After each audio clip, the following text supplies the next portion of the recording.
স্বার্থ সিদ্ধির জন্য যা যা করে সব করতাম, যা এখন আমরা করছি।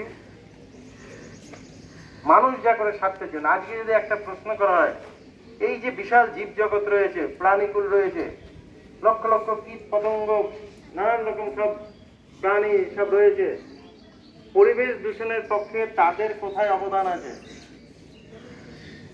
যদি যারা প্রাণীবিদ বা বিজ্ঞানী, তারা নিশ্চয়ই বলবেন বা বলে থাকেন যে এরা প্রত্যেকে পরিবেশ বান্ধব, এরা পরিবেশকে রক্ষা করে। পৃথিবীতে যদি পরিবেশ দূষণের জন্য কাউকে কিছু কাজ করায়, দাঁড় করাতে, বা কাউকে যদি তাকে যদি চিহ্নিত করতে হয়, তাহলে সে হচ্ছে মানুষ।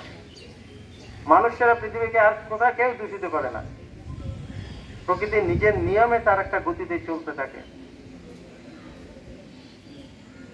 আজকে কয়েকদিন আগে আমাদের শিলিগুড়িতে জল ইত্যাদি নিয়ে বিশাল বিশাল সব প্রচার ইত্যাদি হলো।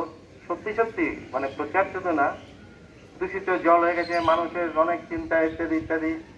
ঠিকই তো, মানুষ কেন দূষিত জল পান করবে? প্রশ্নটা হচ্ছে মহানন্দার জল থেকে। মহানন্দার জল দূষিত হয়ে গেছে, তো মহানন্দার জল কি সেই পাহাড় যেখানে সৃষ্টি হয়েছে